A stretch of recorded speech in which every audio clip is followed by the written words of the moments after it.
Hey guys, welcome to another exciting episode of SellerSPEAK. I'm Ankita Nagaraj from SellerApp. So, for those of you who are new to SellerSPEAK, it's a weekly interview series where we bring in Amazon experts from all backgrounds to help you grow your business. Amazon has been releasing a bunch of new tools and it's improved the experience of its advertising platform.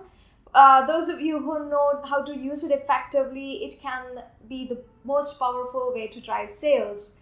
So, speaking of which, we have a very special guest today, Wolh, who is the CEO of Boutique Sellers. He's been coaching and mentoring Amazon sellers for quite some time now, and he's also venturing into high profile personal branding and event branding.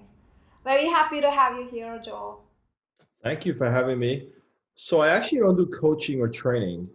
We have a straight up agency, which is currently converting to a software model, which we launched PPC Rev about 2 weeks ago, ppcrevolution.com, which would be more of the software self-managed service for Amazon ads.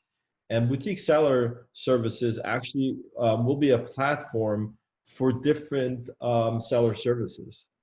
So it's funny that we named it Boutique Seller Services, 3 years ago, and now we're actually going to be using it as a platform for seller services. But thanks for having me.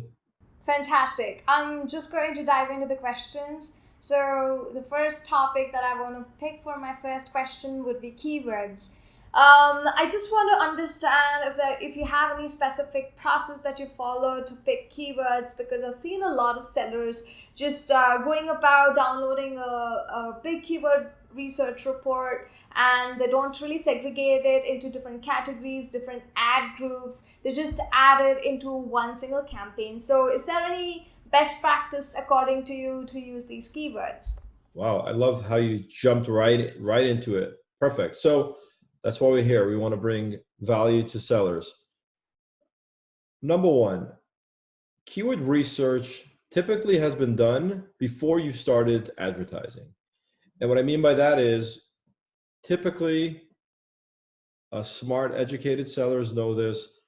When you go in a source product and you've got the product, you did the packaging, so you've already identified a lot of the research in terms of what customers are looking for, and some of those words are already there in your package. Now you've gone and built a listing, you've identified, you've pulled search terms and relevant keywords that you've added to the listing, to the description. So I would say that you already have a list of keywords, break it down. Those are the most relevant keywords, the ones that are most apt to describe the product. And typically for most products, there's 10 or so keywords that are the most important. Any item that you may shop for, there's only so many keywords that you're going to use top of mind for searching for the product.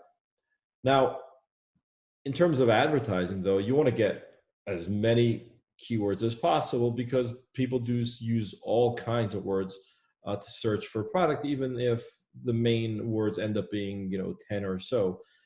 So there are a number of tools that we use to download the first batch of search terms.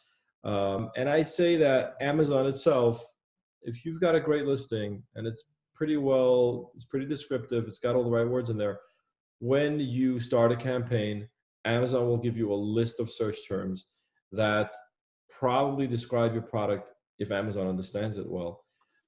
You can also go to, if you don't have enough search terms there, just go to the Amazon search bar and start typing, and you'll see a number of words show up.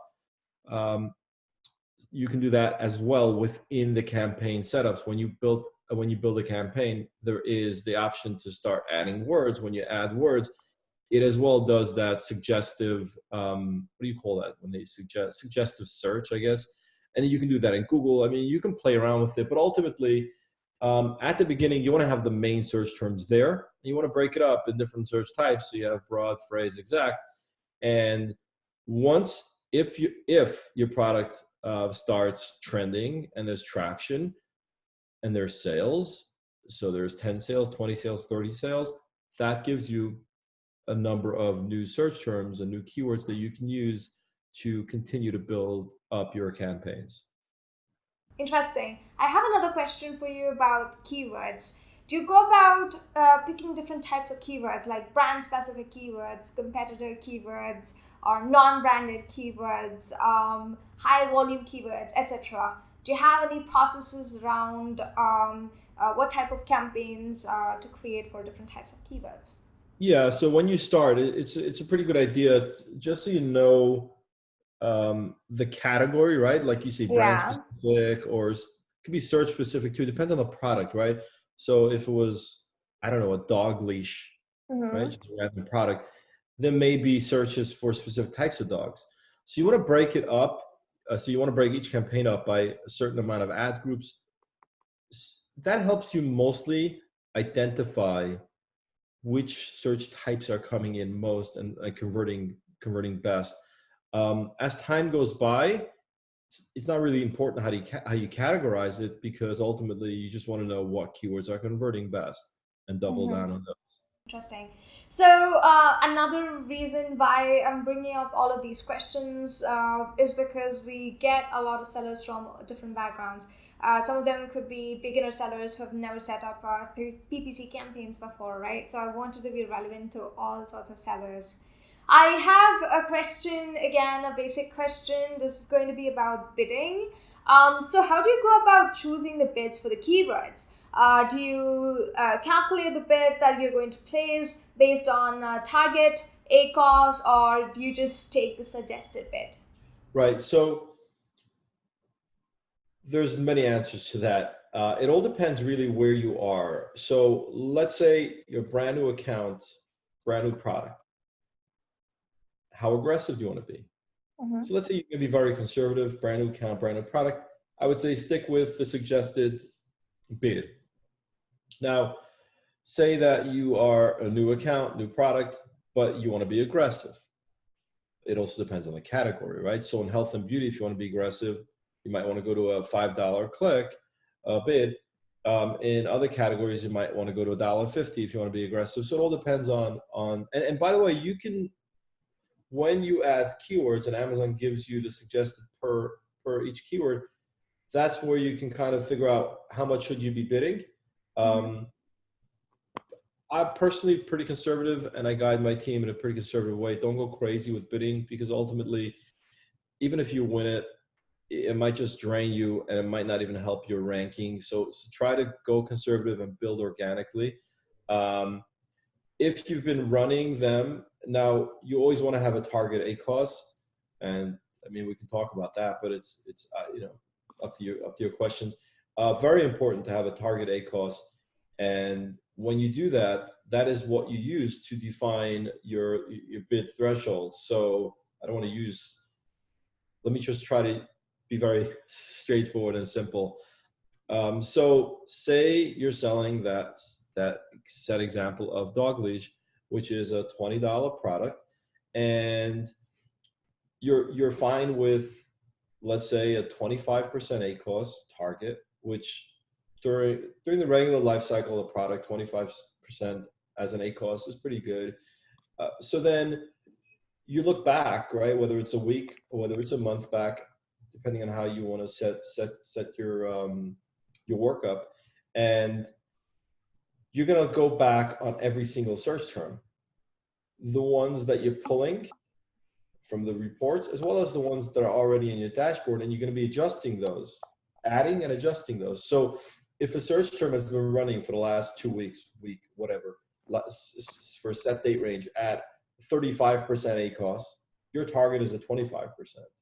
So then you got to make that change in bid based on what your target ACoS is. Now, if the word is doing well, it's got good traction, it's got good conversion, there's 30 clicks, the ACoS shows running at 15%, the bid is 90 cents, the suggested maybe also 90 cents, but you still have till 25% ACoS. Right now it's at 15%. You can go up and take that 90 cents click and just go to go to $2. So you have to really look at the past, look at your target, look at the auto suggested, take all that into consideration and try to come up with a bid that makes sense. Got it. Just to summarize it, so you take the bids and based on the performance of the campaigns, you decide what the bid should be so that you won't go overboard or underutilize the campaign. Sure, Yeah. also make sure to open up the column so you have the cost per click. So Yeah. if you're looking at something that was trending, you can see what was the actual cost, what did you bid, what are they suggesting, what's your ACoS. Using those 4 factors, you come up with a bid that makes sense. Perfect. Do you want to explain to our viewers about what product target ACoS is? Because you wanted to do that earlier. Yeah, I mean, it's very important, and there's a lot of different stages Yeah. to it. You sound like you're very smart about this, so interesting. It's hard for me to find people that actually get right away, target ACoS. So let's try to come up with a good example. So we're selling, let's take an account that's doing $20,000 a month, okay? Which is at the start of a decent account. I mean, obviously, if it's one product, then it's a fantastic account. But if it's a spread of, I don't know, maybe 10 items, so it's starting to build. $20,000 is really where it starts turning into a business, and then hope to get to 30, 40, 50. But at some point, you decide I'm in business right now, and now it's got to be balanced well. So I mean, target ACoS is you always want to have it, but I'd like to give an example that most people can relate to. So at $20,000, you probably shouldn't be spending more than 10% of the total sales, which would be $2,000. I would go a little lower than that, but it all depends on how much room you have in getting out. Are you adding more items? But say that we don't want to go higher than 10% for sure. So let's say that you're spending $2,000 a month. Now, a good, well-structured campaign program should net you about 25% of the sales on your account should be coming directly through the ad dashboard, meaning you should see it in the ad dashboard. We never really know how much sales is coming from it, which is why we always look at the first number, which is the true ACoS. In this case, it would be, let's say, 10%. The ad sales should be about $5,000, about 25% of the entire account. That's healthy. Now, the ACoS target there really would be built on, there's 2 ways to do it. One is to just project, like I want to be at a 40% ACoS and just work and then go backwards. Now we're going backwards now once we've already decided on a 25%. And we look at the campaigns. So if the campaigns are at a good level where you're not spending more than you want to, which is, let's say in this case, $2,000 for the last 30 days. And now we look at the ACoS. Now, if the ACoS is, let's say 25%, and well, it wouldn't be, let's say, it'd be $2,000, and we're spending $2,000, we're doing $8,000 in ad sales, which is a little too high because we're only doing 20,000 total. That means you're pushing a little hard on the ads. Again, these are very broad examples. There's so many specifics that it's really, really, really hard what I'm trying to do here. But you look at the ACoS. So if your true ACoS is good, which means if your first number, which is the ad spend, if you're fine with that, then your ACoS is fine. So if your ACoS is 40%, use that as a guide to say anything above 40% I'm going to decrease. Anything that's converting below 40% I'm going to increase. And that's your target ACoS. If your numbers aren't good, right? So say you want to spend 5%, but you're spending 10%. So you want to spend $1,000 on $20,000 in total sales. You're spending $2,000. Your ACoS running, like we said, was 40%. What you got to do now is say, I need to cut that in half. I'm going to slash it. So what I'm going to do is I'm going to create a target ACoS of 20%. This way, cut down your budget, cut down keywords, decrease bids, and increase where you can. Interesting. Great. That's a pretty good explanation on what target ACoS is. I'm sure the viewers would have clearly understood what it means. Speaking of reducing the ACoS, another thing that helps in managing or controlling the ACoS is dynamic bidding, which was relatively recently launched. So, do you want to talk about it a little more and tell our viewers if you have any strategies around it? And I would say the same thing applies to dynamic bidding. So dynamic bidding allows you to bid more or less depending on where you come up on placement, and self-explanatory on Amazon. Excuse me. Same thing. Started off, if you're conservative, started off a little bit more conservative. Don't go too high. Don't go too low.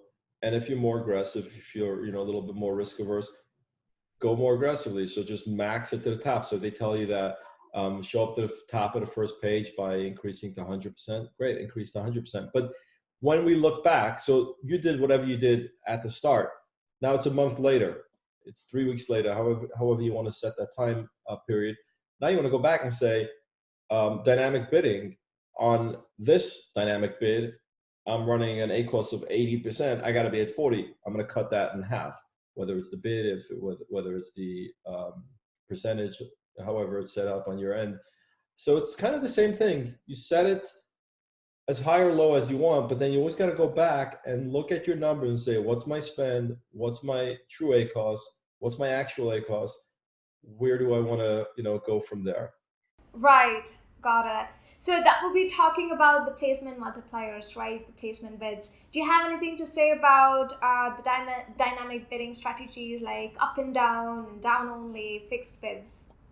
At the start, you can go for up and down. You can go to, if you're more conservative, go to down only, right?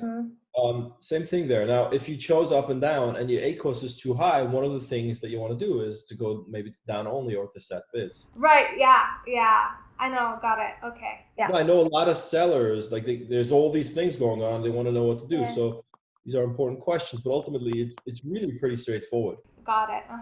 Okay. So something that is also straightforward would be display ads, but there is very little control. So do you have any strategies on how to maximize sales from display ads? Yeah, I mean, this is so fast. You're moving fast. I love it. Product display ads. I think every single product on Amazon kind of has its own path, its own road through life. And with product display ads, like everything else, like all other Amazon programs, you got to look at it and say, all right, number one is, I would say, sponsored products, regular sponsored products. If that's going well, you're at where you need to be, it's profitable, you're looking to expand, they're not going to perform typically as well as sponsored product. But again, it all depends. Like do you have a branded product? Are people looking specifically for your brand? A lot of different factors that come into play. So I would say with everything, with all of their packages that they offer, all of their little options and products, use it, try it a little bit, be very cautious. So if your sponsored products is at 30% ACoS and your headline and display is at 90%, obviously just cut it down. You don't need it. Right. Yeah. Got it. For sure. Just one thing to say about that: there's a very big difference between advertising, right? Advertising and what Amazon advertising is, which means sponsored product really is product placement. So if you were selling into retail, you're paying a couple bucks to be placed in a better position. That is what you're doing with sponsored product. With display and with headline, now you're in advertising. So as a company, you have to decide, are you advertising? How much are you spending on ads? Is it making sense? Typically, I would say, I don't want to say this, but a lot of sellers are not making money. Amazon is tough. We had a webinar yesterday with Google. They have a new program coming out, right? Why is that? Well, I would say that sellers are definitely struggling on Amazon. At some point, something's got to give, because you can't keep on, a fee here, a fee there, a fee. You don't have those margins, and then you're competing with sellers from all over the world who may have better pricing. And then you're competing with sellers who don't care about profit. So it's extremely hard. The point is, just because Amazon is offering you a new way to advertise doesn't mean you have to utilize it. Got it. So my next question was going to be about product targeting, but it's just getting into all types of targeting. I want to make my question more general and relevant to everybody. So I want to ask you if you have any strategies which uses a combination of different types of campaigns, different types of bidding, different strategies all coming together, which works extraordinarily well for sellers from a certain stage. Can you share your experience with us? I can think of one account that they do over $1 million a month, and they dedicate about 8% to spend. And we have very robust campaigns for them, and we include ACE targeting on every campaign. And typically, because they're so well, I mean, if you do $1 million a month on Amazon, that means your ranking is pretty good, your conversion is pretty good. So I don't know if it's because of the ACE targeting right, it just does well. And I think it's one of the secrets of Amazon, which is if it's going to do well, it's going to do well. And if it's not going to do well, it's not going to do well. So they're utilizing it. If they were to cut down on it and just put that money into sponsored, will they do worse or better? I can't even answer that, but it's like one of those things that you have to do it and then maybe say, hey, on this product, our ASIN ACoS, our targeting ACoS is lower. Maybe we put more money in there. On another product that's higher, let's put less money there. So that you always want to be responsive and reactive rather than plan things out, because things don't go as planned on Yeah. Amazon. So one thing that you brought out was that if a product's going to work, it's going to work, otherwise it won't. I've asked this question to a lot of experts before, but what do you have to say about when should a seller come to a conclusion that the problem is actually with the product and not the way he or she is advertising, or it's not the problem with the marketing, but it's actually the product, and they should just give up and find another product? It's really a tough call. I told someone today, I said, listen,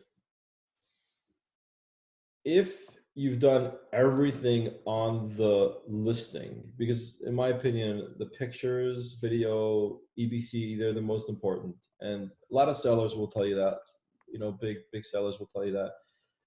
And if you've done it all, I go to your listing and I can see that it looks better than any of your competitors and still nothing doing. I mean, I'm a big believer in low MOQ regardless. Like, I don't think you should stock your warehouse with 10,000 units of anything. You got to try. But ultimately, people do what they do, and sometimes you can't go with low inventory.